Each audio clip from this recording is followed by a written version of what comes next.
അസത്യങ്ങളുടെ ഘോഷയാത്ര നടത്തുന്ന മാധ്യമങ്ങൾ കൂടിയുള്ള കാലമാണിത്. അവിടെ സത്യത്തിൻ്റെ കൊടിക്കൂറ ഉയർത്തിപ്പിടിച്ചുകൊണ്ട് ജനപക്ഷത്ത് നിന്ന് പ്രവർത്തിക്കാനും നമ്മൾ മീഡിയയ്ക്ക് കഴിയട്ടെ. കേവലമായ രസിപ്പിക്കലുകൾക്കും ആക്ഷേപം ചൊരിയലുകൾക്കും അപ്പുറം മറ്റൊരു ധർമ്മവും തങ്ങൾക്ക് നിർവഹിക്കാനില്ല എന്ന് ദൃശ്യമാധ്യമങ്ങളിലൊരു വിഭാഗം കരുതുന്ന കാലം വന്നിരിക്കുകയാണ്. ബോധവൽക്കരണമെന്ന ധർമ്മം അത്തരം ദൃശ്യമാധ്യമങ്ങൾ ഉപേക്ഷിക്കുന്നു. ടെലിവിഷനുകൾക്കും പത്രങ്ങൾക്കും അറിയിക്കുക എന്നൊരു ധർമ്മം കൂടിയുണ്ടല്ലോ.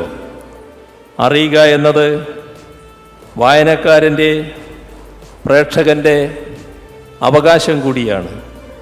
അശ്വമേധത്തിൻ്റെ രേതജൂബിലി, കൈരളി ടി വിയും സ്വർലയും പുതുതായി ആരംഭിക്കുന്ന നമ്മൾ മീഡിയ എന്ന ഓൺലൈൻ സ്ഥാപനവും ചേർന്ന് ആഘോഷിക്കുന്നത് ഏറ്റവും ഉചിതമായി.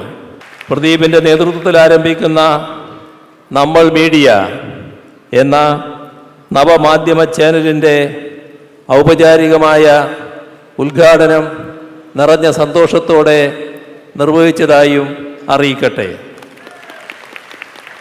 അസത്യങ്ങളുടെ ഘോഷയാത്ര നടത്തുന്ന മാധ്യമങ്ങൾ കൂടിയുള്ള കാലമാണിത്. അവിടെ സത്യത്തിൻ്റെ കൊടിക്കൂറ ഉയർത്തിപ്പിടിച്ചുകൊണ്ട് ജനപക്ഷത്ത് നിന്ന് പ്രവർത്തിക്കാനും നമ്മൾ മീഡിയയ്ക്ക് കഴിയട്ടെ.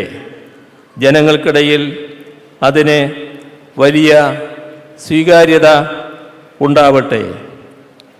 വസ്തുനിഷ്ഠമായി സംഭവങ്ങളെ സമീപിക്കാനും യാഥാർത്ഥ്യങ്ങൾ വിട്ടുവീഴ്ചയില്ലാതെ ജനങ്ങളെ അറിയിക്കാനും അതിന് കഴിയട്ടെ.